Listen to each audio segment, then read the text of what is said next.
Good afternoon. I'm Shannon Derejo from Creamer Media.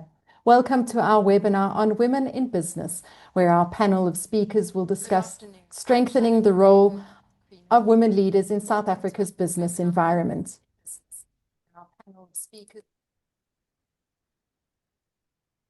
Our webinar today is sponsored by Invincible Valves, Komatsu, Minerals Council South Africa, Pele Green Energy, Richards Bay Industrial Development Zone, Sabinet, and Standard Bank. We thank them for their support in making this event possible.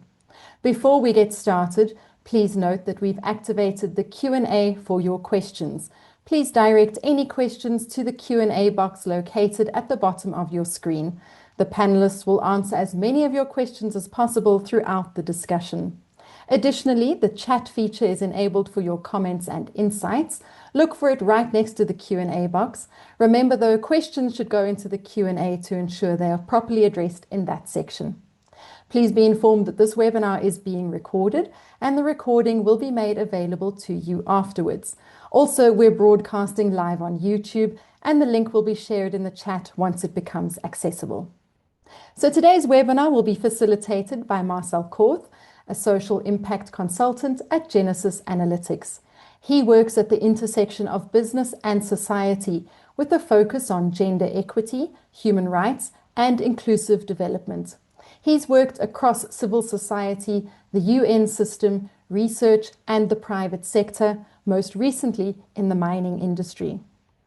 Marcel will facilitate the discussion with our all-female panel consisting of Nicolene Esterhuizen, a Senior Associate in Project Finance at Pele Green Energy, Pam du Plessis, the Managing Director of Invincible Valves, Lindeka Dzedze, Head of Strategic Partnerships at Standard Bank Global Markets, Boitumelo Nkomo, a Women in Mining Project Specialist at Minerals Council South Africa, Tandi Nzimande, the CEO of the Gender-Based Violence and Femicide Response Fund, and finally Simangele Mvelase, the CFO of the Richards Bay Industrial Development Zone.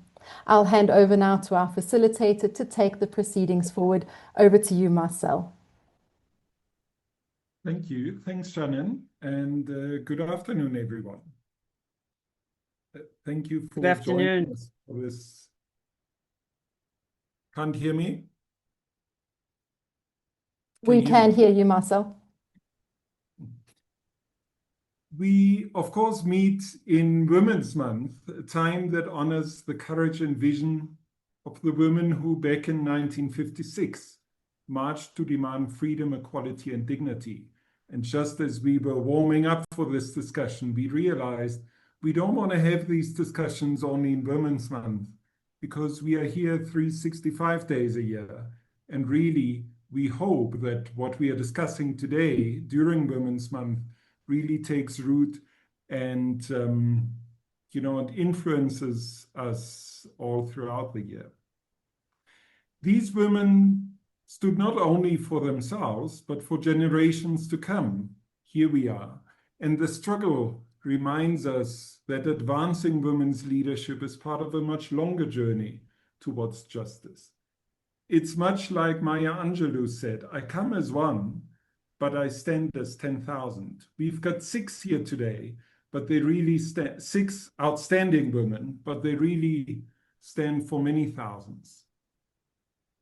We also meet at quite a pivotal moment in terms of gender equality in South African business, because women's representation on boards has improved, yet executive leadership and operational decision-making still lag behind. Large capital shifts in energy and industry are underway, shifts that can either entrench existing gaps or open new doors for women to lead and shape the future. Our policy frameworks for safe, dignified work are stronger than ever. Companies are expected to show tangible operational progress on preventing harassment and discrimination and to report credibly on the impact. So today's discussion then is grounded in South Africa's realities, our progress, our challenges, and our opportunities. It is about moving from inspiration to implementation and from policy to practice. Our panel brings rich experience from energy, finance, mining, manufacturing, industrial development, and of course, the National Gender-Based Violence and Femicide response. Together, we'll explore what is working, where the gaps remain, and what leaders can do right now to create inclusive, safe, and high-impact workplaces and economies. We'll start with Nicolene from Pele Green Energy, who sees great scope to accelerate women's participation in deal teams, construction management, and asset operations. Please also remember as we start, and Shannon has already mentioned that we've activated the Q&A function, and we'll attempt to get back to as many of the questions as possible. Also, please note that the Q&A function will be monitored, and we'll respond to those questions. We are not monitoring whilst we are discussing now the chat function. So let me find my questions then. Nicolene, what has been your experience leading and structuring large-scale energy projects, and what do you think you have had to do to build credibility in a space traditionally dominated by men that probably male counterparts did not have to do? Good afternoon, everyone. Thanks, Marcel, and good afternoon to my fellow panelists as well as to everyone that's attending today. So just to give a bit of background of my Pele journey. So I started at Pele in 2018 as a graduate straight out of university. Since I've joined, I've been involved in almost 20 transactions that ranges from refinancing transactions, acquisitions, corporate finance transactions, but more predominantly project finance transactions. Being involved in these transactions allowed me to show that I'm dedicated, resilient, but I think most importantly, that I'm not afraid to have a voice. Being one of the youngest women in the boardroom, in the room, sitting around the table with these transactions, it has naturally been a challenge to build the credibility. But as I've mentioned, in my view, having resilience, dedication, and most importantly, not afraid to have a voice, it's allowed me to be in the position that I am today and to play the role that I am playing. Thank you. It stands out to me that I was at the Women in Mining Symposium a short while ago, 1 or 2 weeks ago, and resilience, dedication, determination, were topics that were repeatedly spoken about. And executives in the room were discussing with each other, executive women, I should say, in the room were saying how still, when they walk into meeting rooms, they wonder, should I be the one bringing tea here? Should I be the one taking minutes? And I was saying, some of these questions, no matter how junior they are, men have probably never asked themselves walking into these spaces. So resilience is this ever needed ingredient, and yet it requires so much energy that others who compete for the same spaces probably don't need. I'm curious, Pam, thank you for that, Nicolene. I mean, you've led a valve manufacturing company in a very highly technical and certainly male-dominated sector. And I wonder what your key approaches have been to gaining respect and authority in this space, particularly with customers, but also probably with your own teams and partners across your industry. Thanks, Marcel. Afternoon, everybody. So for me, the journey has been quite a long road. From 2007, in 2013, we bought the business and I took over as the MD. So for me, it was pretty much to have a deep understanding of the business, first of all, and then of the actual product. So getting the technical aspect of it. So I went along and I studied psychology, first of all, so I could deal with people. Second of all, I studied engineering. which gave me the upper hand. My biggest lesson learned was to keep my mouth shut and listen. So that listening is where I got most of my respect and was able to engage later on, because in the beginning, the guys were talking and actually didn't realize that I understood, because I had armed myself prior to getting there with actual intel and that technical ability. So for me, it was very much, I earned a lot of respect through listening and learning from them, because I come from a very, the old boys club. Our industry is very much the old boys club. And it was very difficult to infiltrate it. But at the end of the day, listening got me there. Thanks. Thank you, Pam. And where do you see that now? Do you feel, would you say you've arrived at where you wanted to be in terms of positioning yourself in that space? Or do you have a way to go still? No, I've arrived. I've officially arrived. I can, it's the exact same concept of you said when you walk into a room, into a meeting and wonder. I no longer wonder why I'm there. I know why I'm there. Awesome. I want to come back to that in a moment. Sure. But also Simangele, who is from the Richards Bay Industrial Development Zone. I wondered, in your role at the RBIDZ, if that's how you say it fast, how are you seeing women shape and influence industrial development in South Africa, particularly again in what is quite a male-dominated sector? Thank you so much, Marcel. Good afternoon to you. Good afternoon to all the panelists and all the lovely ladies that have joined this platform this afternoon. Let me start by saying Happy Women's Month to all the roses in this platform. You are always beautiful. And please remember to ensure that what you are projecting outside, you definitely inside. You are as beautiful as you are outside. So to respond to the question, Marcel, so this is how I see it, that women present a significant role of our population in South Africa, as well as in the workplace. And yet, unfortunately, they still remain very much so unrepresented in leadership and in wealth generation, as well as in ownership in the different businesses. What we do in RBIDZ is what we believe in is that empowering women will economically strengthen families, because we all know here today is that women are always at the very center of our families, communities, and they are that strong pillars within our families. So when we strengthen and empower women, we ultimately are strengthening our families, our communities, as well as ensuring that our nation is resilient. It also creates a balance in terms of participation and inclusivity.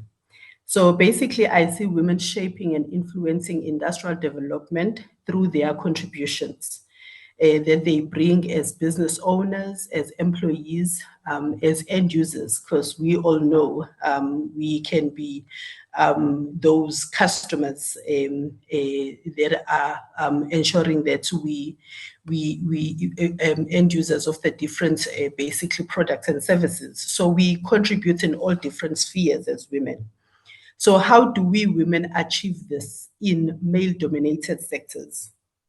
We do so by being in the forefront of innovation, bringing diverse perspective, as well as breaking down those gender stereotypes, because they are still definitely out there.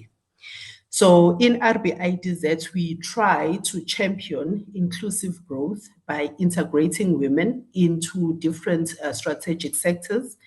That would be in the manufacturing space, in beneficiation of minerals as well as natural resources, in logistics, construction, as well as agro-processing, just to mention a few, as well as we do have other supplier development programs where we ensure that women are well integrated in those different spaces.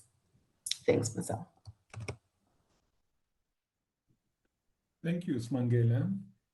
Not quite riding on the point that you made around stereotypes, but still picking up on that. Lindeka, I wondered, given your experience in mobilizing capital for impactful transactions on the continent, what unique value do you think women leaders bring to negotiating complex investment partnerships? Thank you, Marcel. You said my name so beautifully, like my dad used to say it. And happy Women's Month, everyone, and all those that are listening. Thank you. I've been smiling and nodding as everyone else has been talking, because it doesn't change. And when Nicolette spoke and she told us fresh out of university in 2018, I realized that I'm in the wrong WhatsApp group because I still reference the standard 6. This is great. So, but I've also enjoyed, Pam, the point you made, you've arrived. Because I think a lot of the work that we do sits with us. It's not easy. And I know with time though, this is when you have to come and back yourself. But in terms of the uniqueness, I'm in the banking space, and it's funny, I'm in a bit of an undefined space at the moment where I work across countries and I work across the division, and trying to navigate solutions that we have not, or challenging ourselves that we have not done before. And one such transaction was done in Kenya, and one was announced last year by the US government in Nigeria. They announced, but we tend to want to do things until all the CPs have been done. We're almost closing that now. What was of interest was that the client was aware of this DFI that we talking to, and they've been talking. They couldn't come to any. They didn't have the structure. And one of the things that I was looking at was what was required for us to actually move forward. And it was not, for me, when I saw partners that we're currently working with from the US who had done something similar in terms of a structure that we had not done, that's the partnership that I actually brought to the bank. Not necessarily easy, but to actually say there's stuff that we know, but also let's actually leave room that there may be things we don't know. That's at a transaction basis. But for me, it also speaks to what we do within our communities. We just partnered with the Department of Women, Youth, and Persons with Disabilities to usher in Women's Month in South Africa. That was on the 1st of August. All of us, I mobilized, brought my colleagues at ABSA, I brought my colleagues at Standard Bank, brought our clients, SPAR, DHL, Edge Growth. The funny thing for us was when they were talking to us, they were like, they want to do something like this in a month. We're like, it's not feasible. We need, as bankers, we want to have so much lead times. But what was interesting to me, they said, no, we need to do it. And I love it because I'm the kind of person that often builds planes when they're building them. We partnered with the department, all of us, and we actually mobilized, and we had that happening. And we had to bring our institutions. That's not stuff that we do, but of interest. My CEO called me and he says, and when he asked me, and I shared the story that, and I just want to put live examples into this work. The minister was talking and he shared that one of the ladies, she spent the whole day with us, said to her, on a normal day, she sells goods worth about $500. On a good day, 1,500. That day, she made 20,000. But what is the partnership that I'm talking about? It's the intentional partnership with government. But more than that, us as collaborators in the private sector, we all agreed that it shouldn't be once off.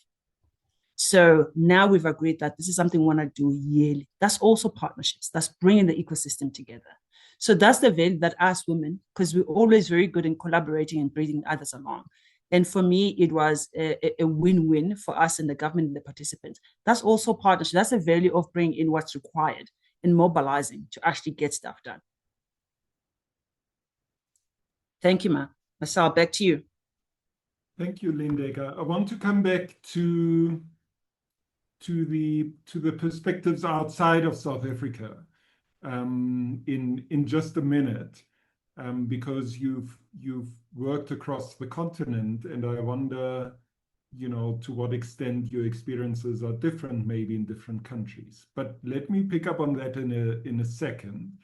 What you've also raised, of course, is the notion of partnerships and working together, across our kind of listed company identities. And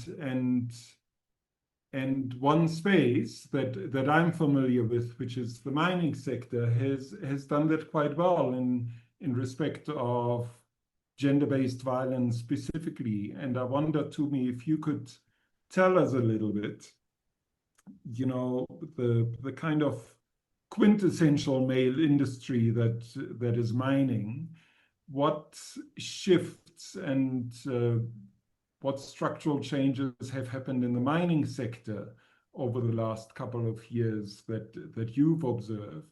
And also, if you want to share a little bit about the mining sector partnership with the Thuthuzela care centers, perhaps. Thank you, Marcel. Yeah, your question is actually very layered. But before I go into my answer, listening to the other panelists respond, what has struck me is that women are resilient. Women do the work that needs to be done to equip themselves, to educate themselves, to upskill themselves. And they also, are also uniquely placed or uniquely gifted to find areas and ways to be innovative. And that begs the question to me to say, then why are we still having this conversation? It's something that boggles my mind all the time. But I guess in your opening statement, as you said, we need to continuously have these questions because you eat an elephant bit by bit. In terms of the mining sector, from the Minerals Council, what we've done is we've leveraged our mobilizing power with as an industry body with our member organizations. And what we've done is look at the state of women in the mining sector and analyzed where the challenges and the blockages still exist that preclude women from, first of all, coming into the sector, once they're in the sector, participating and thriving in the sector. And so looking at those challenges, we came up with a strategy, the Women in Mining Initiative, where as a collective, our member companies, we could work together to address these challenges and ultimately increase the participation of women. When we started on this program, we were sitting at a 12% representation, and 12% considering the fact that it had been since 1996 where women were fully allowed to participate in mining. So working underground, working above ground, the laws that precluded women from working in mining had been repealed. Yet transformation had taken so long to get us to a 12%. I am proud to say, though we still have a long way to go, we have made somewhat of a progress. We're currently sitting at an average of about 19 to 20%. And so this speaks to collaborative efforts, the strength in collaboration. It speaks to the strength in diversity in and of itself to come up with diverse solutions to problems and also to share and learn from one another, which I think this platform that we have today is a great example of that.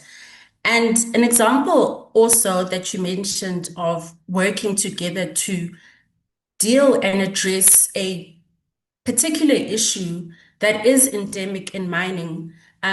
However, not only in mining, across South Africa, but because of how mining is structured, the issue of GBVF. And what we've done is we've partnered as Minerals Council with our member organizations, with the National Prosecuting Authority's soccer unit, as well as with the GBVF Response Fund. And I see Tandi is here today. And through this partnership, what we've done is, again, leaning into our mobilization power, say as an industry that we want to support the Thuthuzela care centers. The Thuthuzela care centers are one-stop centers that offer psychological support, they offer medical support and assist in the gathering of evidence that is used for prosecution in GBV cases, sexual assault cases, and the like. And these Thuthuzela care centers are stationed across South Africa. And so what we've done through our partnership is to offer financial support to increase the footprint of the Thuthuzela care centers nationwide, and also to provide logistical support where it is necessary. So care packages, hamper packages, and this all goes to ensuring once again that we have sufficient evidence so that cases that go to court, first of all, that cases do get tried in court and that those cases are tried successfully, but also to minimize the secondary victimization of survivors of GBV and offer them the psychological, physical, and medical assistance that they need. And I think that is a really, really, really great example of how collaboration can work, and also how PPPs can also work. Thanks, Marcel. Thank you. Thanks, Tumi. I really do think it's a great example of how these partnerships can work, as you say. And just side facts, why these centers are also important and why they actually sit in the NPA. Really, the conviction rate of perpetrators increases almost tenfold in cases that were dealt with through the Thuthuzela care centers versus cases that are dealt outside of the Thuthuzela care center system just through the justice sector. So there is a real need for adequate skills and expertise. And clearly this partnership with the private sector contributes to ultimately an increased conviction rate. As we speaking around gender-based harm and discrimination and violence, Tandi, let me turn to you, and I wondered if you wanted to share with us a little bit from the perspective of the GBVF Fund, what some of the biggest gaps in South Africa's current response to gender-based violence and femicide are, and what you see, of course, the role of the private sector to be in response to those. No, thank you, Marcel, and good afternoon, everybody. I'm so grateful to be a part of a conversation such as this. We need conversations that address the pressing issues that we face as women in the workplace and in our homes, and indeed in community. Turning to the question that you're asking, Marcel, the biggest gaps in our response is really driven by the fact that we've got really poor implementation and accountability. We've got very well developed legislation. We've got the National Strategic Plan, which really is a fantastic document to inform the efforts around GBV and harassment in the workplace. However, we haven't put sufficient resources towards protection and prevention. Many victims cannot access justice or support, or even just support due to slow and ineffective action from law enforcement courts. I mean, we've got cases that take for so long to come through, and perpetrators end up not being held accountable, which then creates a culture of impunity because there's no accountability. So accountability is a strong, strong part of what we really need to be pushing through as well. Within the sort of private sector, we need to be more coordinated in how we respond to gender-based violence and harassment incidents, which involve our employees, whether at work or in the home environment. We need to be addressing the societal and cultural norms that tend to exacerbate a lot of the problems that we have. We need to be moving from norms that promote toxicity to norms that, for instance, promote positive masculinity. We need to be able to have very supportive environments provided by employers when women are able, where women have adequate access to reporting mechanisms and support thereafter. So it's one of the things we find is that having reported, women are not then supported and sometimes are actually stigmatized, which then creates an environment which women are reluctant to come and report.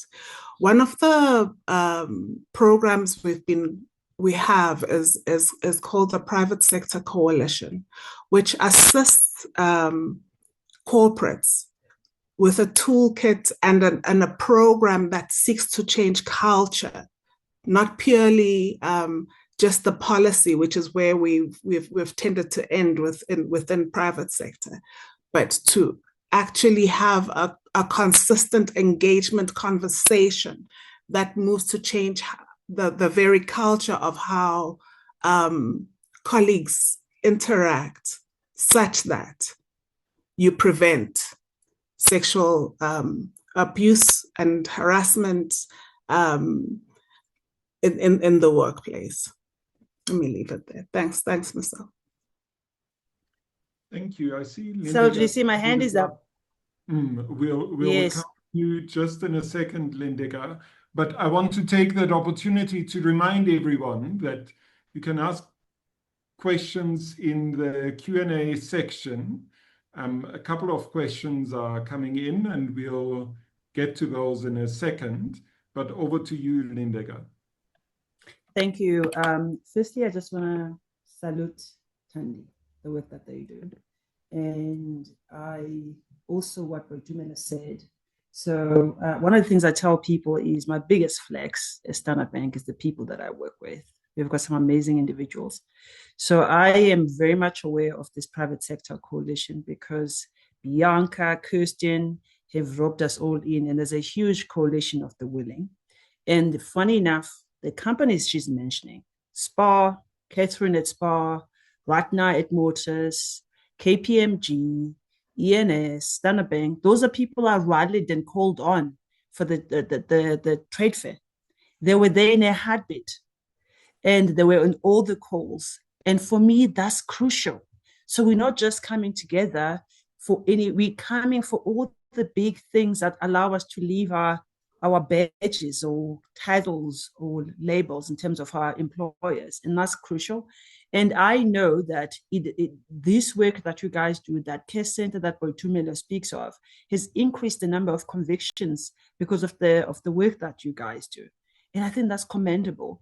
And then there's something that you also said, you see, when I say speak, I'm at that age, my second point is now escapes me. But I was going to say something about gender-based violence.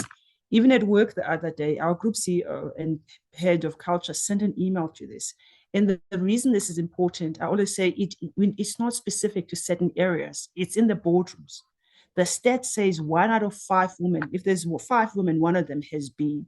It has a direct impact to our GDP in South Africa. I think it's from a productivity perspective, it's about 1.5. We can't afford that. It actually affects everything that we do. And also, for me, there's a case that's stuck in my head, and I'm going to give a shout out to this little girl, Caitlin Ferreira. She was 8 days old when she was S8 and murdered by her dad, Hugo Ferreira. I think if we give them names, they're not just numbers. It's something that's important for us to acknowledge and actually work together. And I love that we have these platforms where everyone else can join in. But I really just wanted to say I commend them for the work that they do. Boitumelo and Tandi, I salute you. And also once more to say that collaboration. And this is the work that we want to highlight on the 29th so that other corporates I was saying to Kirsten and Bianca, don't cook it too much. If it's 60% done, allow others to jump in. We need more. Our country, our continent needs more. And I'm going to share that. I know that ABSA is doing something on positive masculinity because prevention is key, right? And for me, it's a shout out again. I know about this because I work with them. They're like my colleagues. They're doing something in that space. And I wanted to make sure that I can give a shout out to all of them. But back to you, Marcel. Do not allow me because I'll carry on talking. Thank you, ma'am. Thank you, Lindeka. I want to move to one question just now, but really, I think what you're emphasizing, and certainly one thread that's running through our conversation already is certainly partnerships and stepping out of the confines of, as I mentioned early on, of our own companies and even sectors. And I strongly believe that that's one of the next steps to move us forward and have more concerted action and impact. I'm speaking specifically because that's what I work on the topic of gender-based violence, but that of course goes for other areas, for us to achieve gender equality. And there is one question that links to that and links us to what are specific actions. And it's specifically addressed to you, Tumi. And it asks us, what initiatives or lobbying does the Minerals Council do to push more women to become executives in the companies that they work for? We appreciate the fact that more women are becoming engineers, mine overseers, and technical advisors. And now the next step would be to see what could we do to get more women into executive roles. I'm saying it's addressed to Tumi, but I guess it's across our areas of expertise and across sectors. And it really speaks to one of my opening points as well. So we've got women at a certain level, but that level actually is lagging behind. But let me start with Tumi, seeing that it's specifically addressed to you in the mining sector. Thank you. Thanks for that question, Marcel. Yes, and I love that you referred to advocacy and lobbying because that is exactly the core of what Minerals Council does with its member organizations. We have progressed somewhat, but there is a level in terms of representation on occupational levels where we seem to be struggling a little bit. And that is what you've mentioned, executive level, top management, senior management level. Excuse me. And, transformation and change does not happen organically. Transformation and change happens as a result of deliberate attempts, as a result of planning, as a result of being intentional and also being leader-led. And we have recognized this as Minerals Council and its member organizations that we need to be intentional about the work that we do, about seeing women progress from lower levels, progress from middle management, and then progress into your senior level, your top management, as well as ultimately your board level.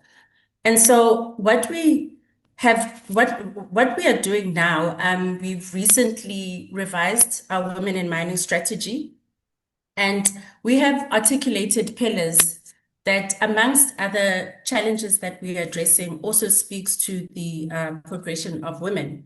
And in the pillars that we have articulated, we talk to diverse talent development, career advancement, and then we also specifically speak to inclusive leadership.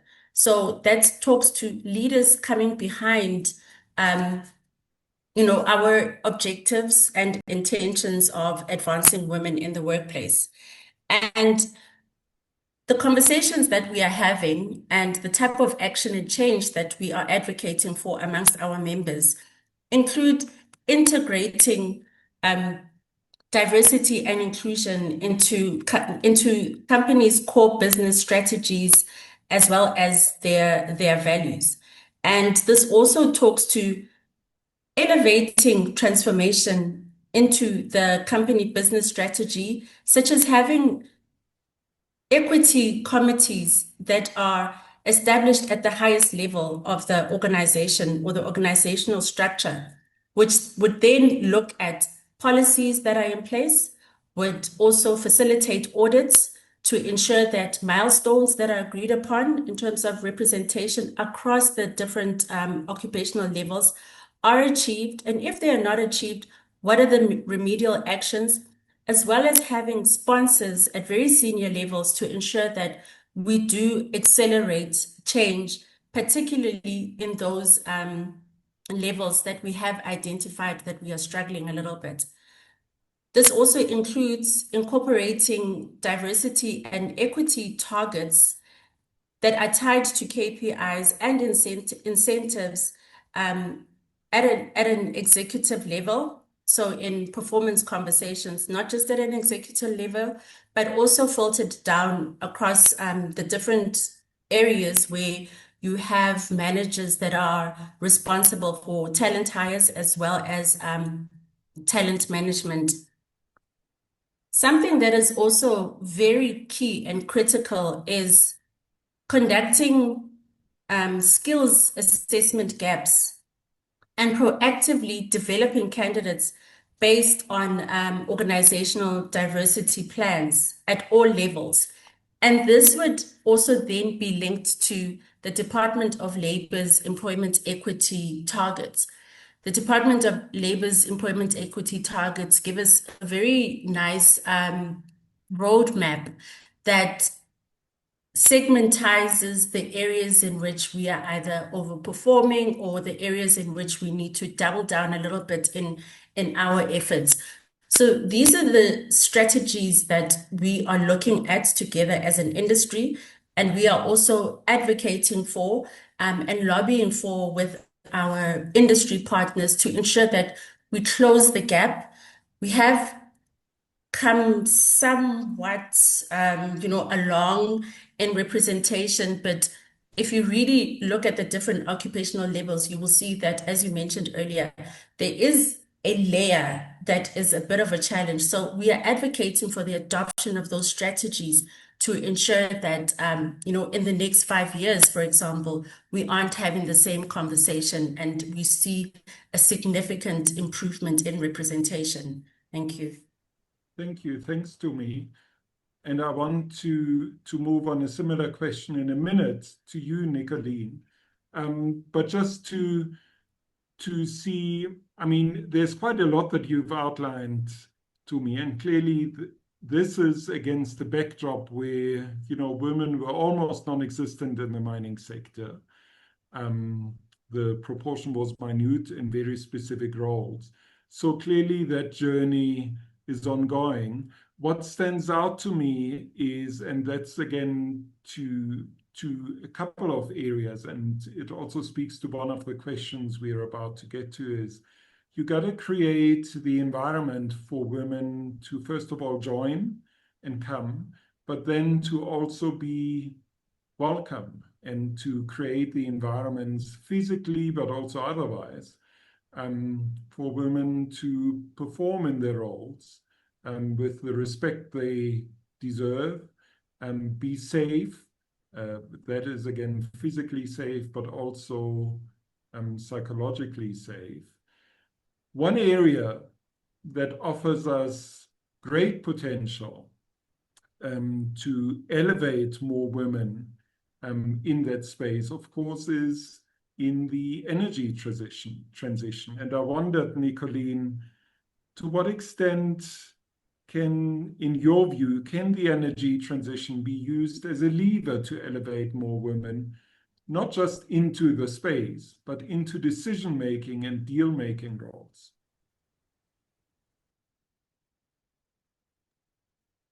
Thanks, Marcel. And that's a great question. And I think that's also why we are here today, is to answer the question of what can we each do in individual professions to ensure that we empower more women leaders, whether it's in decision-making roles or whether it's in deal-making roles. And for me to answer this question, I want to do a two-part answer. So I want us to focus on the governmental perspective, but also on the private sector perspective.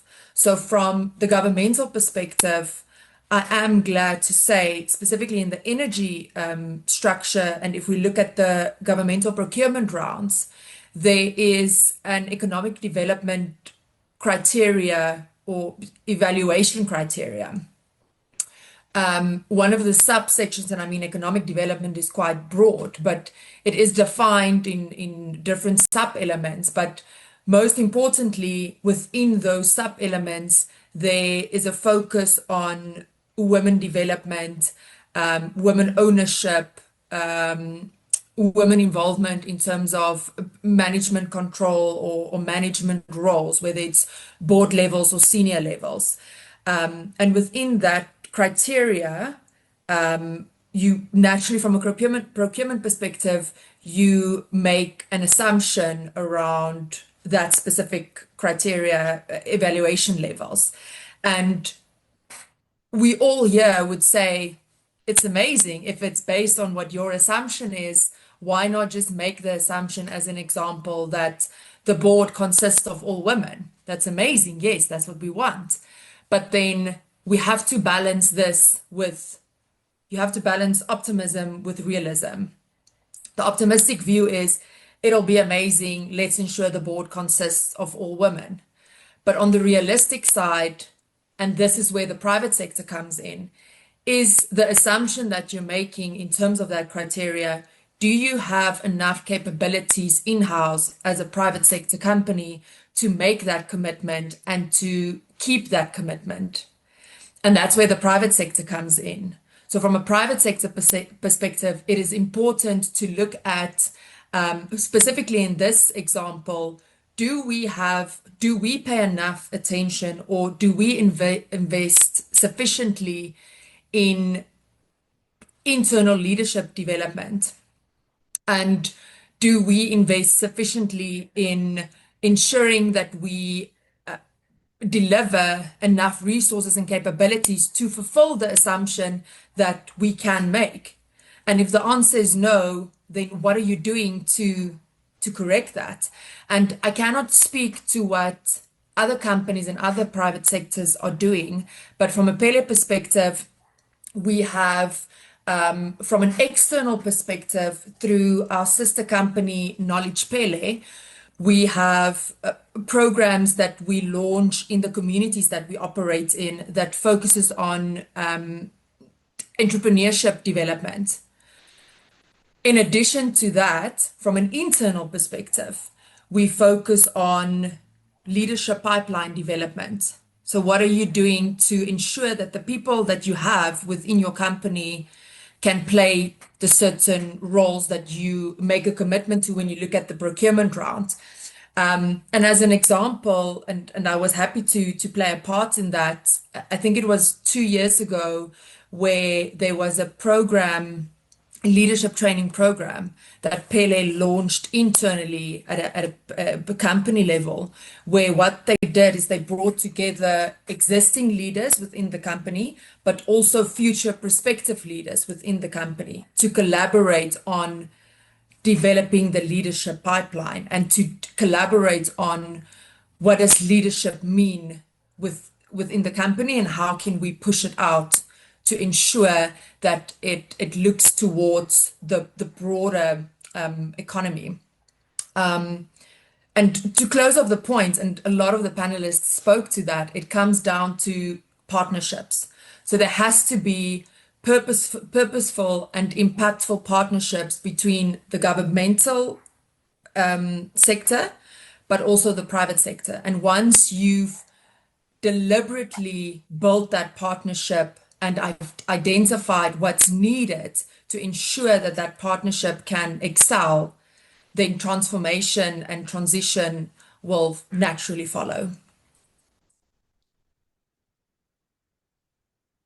Thank you. So quite a lot there in terms of the systems that are being put in place. Of course, with the energy transition, it was a fantastic opportunity to do these things, almost from scratch in many ways. Something new being developed, and what you've described is how, there are certain expectations and criteria against which those who want to participate in the space also are being held accountable to. So there's the systems aspect, and then, moving, to really live up to those expectations. Thank you. And the contribution, of course, that then individual companies can make within their own structures. So quite a great opportunity, which is quite different to, say, mining, where, we have 100-and-something year history that, to be honest, is quite the opposite and has entrenched some harmful norms and harmful practices. And I just want to pick up on two questions that link to that from the Q&A section, and they're really for anyone to answer. The first one, I must find them now. So the first one was actually addressed to Pam, or in response to Pam's inputs, but I think it also speaks to others, and that is, we've spoken about the old boys club, and there's so much that comes with it, and the kind of norms, behaviors, networks, opportunities, closed doors, open doors that come with it. But the question here is, I have noticed, this participant says, there's no form of mentorship for women formally. And the question is really what could work? What formal structures are there that you have experience from in terms of mentorship? But it also linked me to a question that I had actually, that I was going to open up the Q&A section with, which clearly happened in a different way than I had anticipated. But I thought, seeing that I'm the only man around here, and being very conscious that men still hold most decision-making power in South Africa's corporate and industrial spaces, if every male executive in your industry had to spend 1 year being mentored by a woman, what impact do you think that would have on their teams, your organization, and maybe beyond? So putting it a little bit on its head. But the questions are really around mentorship and any experiences, lessons learned that you could share. Also, again, in the spirit of this, of us moving into action and ideas that could work in our various spaces. So it's really an open question. Pam's hand is up. Pam? Yes, Marcel. So I belong to a women's organization, and majority of them come from soft skills. So when I arrive there, it's always like, oh dear, the hooligan has arrived, the one who likes to get dirty. We are talking at the moment with CIFSA, who's the Steel and Engineering Industries Federation of South Africa. And we're actually talking at the moment of creating an environment for women to connect on a monthly basis.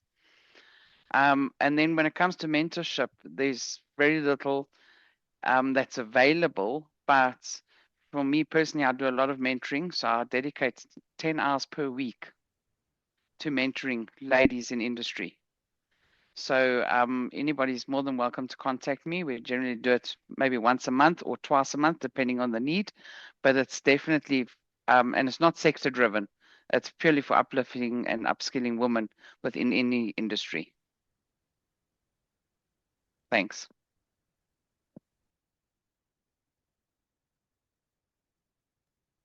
Lindeka. I thought you kept reminding me of I'm my now, dad. after what you said early on, I'm now so conscious on how I pronounce your name. You say it so beautifully, and you're using my full name. Actually reminding me of my dad. I think I'm leaning towards Pam because I'm also the agitator. There she goes again, and I love it. There's a question that I'd like to touch on and what is being done. Yes, on mentoring, we have a formal program in Standard Bank. Personally, I do exactly the same as Pam does. Literally, my team is catered at the last afternoon, Friday of every week to just coffees. That I've actually decided now to do a full-on program. I'm launching it. It's Banking on Africa's Future, hashtag Banking on Us. It's an intergenerational platform. But there's a solo fellow said a question because I'm always mindful. Every time I get invited to an event, I always ask, what's the so what after? I come here and I have breakfast. I come in and I talk. What's next? What are we going to walk away with? And I think one of the quick things that we decided when we started is that we should have these engagements more because we're women every day, not just on August. It helps to uplift and elevate. But she was talking about, we have all these conversations all the time. We overstimulated with discussions. And I think you're not alone. For me, that is exactly the challenge. And I think we should lean in more towards what is the gap. Yes, we're doing things, but there's clearly a gap. And I think the call to action that with the work that we've even started with the department and bring all partners together, it is creating these collaborative ecosystems. It will depend on where you are from a sector level, but really is to say, if we want to move the dial within the South African context and the continent, we all know what the challenges are. Yes, somebody's doing something here. But for example, if you're talking about funding, if somebody else is doing early stage development, capacitation, and I'm also particularly not very happy because we're always developing women. There's nothing wrong with us. It's the environments that need to actually do that, because then you're instilling as if there's something wrong. We graduate with the same and we do well at university. So there isn't, and I wouldn't want to actually put that in somebody's head that something is wrong with you. We overtrained, it's great to mentor because you can't, life lessons, because only women have been through this. And one of the questions that we wanted to flip on its head about women mentoring men, I know I'm jumping around. There was a video that was circulating during 8th of March, which I'll share with this audience, where the lady was interviewing men and asking them all the questions that we get asked. And it was an eye-opener to how eventually they realize, wow, so this is the privilege of being male that they don't realize. Pam said she had to listen a lot. I literally perfected the art of reading the room. It's worked in my favor because I can see who the decision maker is, who has the power, who's shifting the power, because we've had to learn those skills. So somebody else said on the chat, you have to over-prepare. That's just too emotional stuff because we're capable. It's not the capability issue.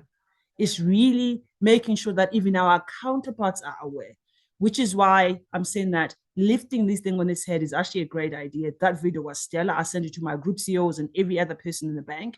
And it was actually an eye-opener. They said it never landed quite that way for them. But I think the rooms and spaces, to answer Tolofelo, where we can actually get together and say, this is what we know collectively, what do we shift? And that's the conversation we're having on the 29th. And I'll also share with everyone online so that I don't have social media. I do have LinkedIn. People can jump into that. It's calling all of us. How do we move from research to results? How do we move from isolated efforts to shared accountability? Leave our competitors, our competition. There's a lot more we can do in these matters to actually collaborating. That's the action. And also making sure that men as essential stakeholders in terms of shifting institutional power are in the room. We're not kicking them out. It's actually bringing everyone in the circle. I think for me is really the kind of shift that I'm saying I'm feeling in the air, that there is that appetite, and everyone we've called on is very happy to actually participate. I'm hoping Tolofela touched on your question and also some of what you wanted to say, Marcel. Thank you. Thank you. I'll move on to the hands in a second, seeing that there's quite a few and in the interest of time. But just to say my somewhat provocative question earlier on was also informed by the very fact that, here in these spaces, and as I mentioned, I've just come from the Women in Mining Symposium not so long ago, we speak to each other. I'm including myself now. But those who need shifting are often not in the room, and we, I think, need to find ways to reach them better. And the anti-racism movement, has done fantastic work, realizing that it's people looking like me who need to do the work. And there's a lot that we can learn also in terms of gender equity. I'm just going to move through the hands because they are up to me. Thank you very much, Marcel. I also just wanted to add my 2 cents with regards to the mentorship question. I think, so for starters, from the mining sector, there's an incredible organization. If you are in the mining sector and you do feel that you need to network and also connect with potential mentors, there's an incredible organization called WIMSA. It's a voluntary organization whose primary focus is on mentorship, and they have periodic sessions where they have discussions such as these and other extended discussions that are important to especially early entrants into the mining sector, and also where people share their experiences and how they overcame some of the challenges that they may have faced within the mining sector. So get a hold of WIMSA if you're in mining. Incredible organization to be a part of and to engage with. I think secondly, what I wanted to just touch on is that you might also find that in organizations there are a lot of mentorship opportunities. Perhaps you are not aware of them. I've come across many organizations that speak to having even if it's an informal mentorship program in place. Just look around and see if such opportunities are available. But it doesn't also have to be formal mentorship. Reach out to somebody that you see who could have an impact on your work-life experience, or reach out to somebody who could potentially be a sponsor or a guide in your professional experience, and just have a coffee conversation, organize a coffee conversation and see if, you can take that sort of engagement forward. So don't necessarily wait for a formal mentorship opportunity, but we are women, we are innovative. Create an opportunity. People in senior positions, they love hearing how amazing they are. They love hearing somebody who is younger come up to them and say, listen, I've seen you, I've seen the work that you do. Let's have a chat. Please give me some pointers. Then back to, because I am an advocate for women in the mining sector, back to the Minerals Council. One of the key points in our revised strategy also speaks to elevating mentorship and sponsoring programs, advocating for organizations to also invest in these programs. So don't just invest in time speaking about them, but really put your money behind hosting and facilitating such programs, because when we look at the mining sector, a lot of the challenges that we face is the psychological battle that exists as well. When you come into mining, because mining was structured and designed around males and around masculinity, there is a bias that already exists for women coming in, especially in core mining functions. There's stereotypes. You hear things such as women don't belong in mining, and a whole host of things that are absolutely not true. So this does have an impact on a person, women, psychologically, and adds to the challenges that we also need to overcome. So I think it's not just there's a systemic change that needs to happen, a mindset change that needs to happen, that also keeps in mind the psychological battles that women face that preclude them from taking up opportunities, from putting their hands up, from stepping forward. And you might find that they actually don't even need mentorship. Like Lindeka said, why do we always feel like we need to empower women? You need to train them extra. You need to do this and you need to do that. So I think, as Lindeka said, it is a whole systemic process that needs to be changed and needs to be overhauled. Thanks, Marcel. Thanks to me.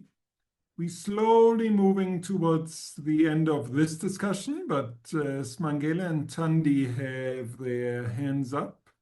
Simangele? Thanks, Marcel. Okay, in the interest of time, I'll just respond or add to the question that you asked. I like the one where you wanting to know what would happen or what sort of impact women would bring if they would be mentoring our executives, specifically in my company, in the space that I'm on. So I believe as women, we are creators. We also are cultivators. So we bring that to the table. So it would bring a whole host of advantages if that would happen and if they would allow that to happen. Because we bring the softer side into hardship. So we take things that are meaningless into them being meaningful. That's the gift of us women. So it would be a brighter and a more productive place if we had such mentorships. I believe women are go-getters, hard workers. So even the men that are successful today had mothers that raised them up to be these strong men that they are, and taking up those positions in the different companies and businesses. So it would definitely be very advantageous if that would be done, and I would definitely support that. In terms of the different structures, maybe if the time allows, I will share that, what we have in our company as RBIDZ, the different programs that we have that are definitely supporting women. We are very specific in terms of ensuring that we support our women in business in the different programs, but I hope I will get a chance to share more around that. Thanks, Marcel. Thanks, Mangele. So I'm glad to hear there are initiatives in various spaces. I mean, we've heard from Pam initially. We've obviously heard from the mining sector. There's also some, these are not comments that everybody can see, but there's really a lot of support that people are also raising with regard to women in mining. And Simangele, as you're also outlining in your spaces. Tandi's hand. So thank you, Marcel. Just a short contribution really on the question of mentorship and general support in the professional space. And I will use the developmental space as a source for the comment I'm going to make. There is something called asset-based community development, which is a concept that says you always have something in your hand that you too can use. And I'm saying this because whilst we may be speaking in large measure to larger corporations, there may be people who come from smaller spaces who don't have access to the same level of support and structure as others may have. And it's to say, if I need membership, who can I mentor? How do I start that network myself? What can I do where I am?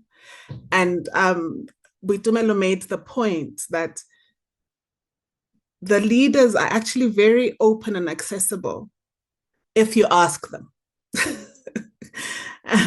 Taking that very small step of just being proactive and approaching a few people.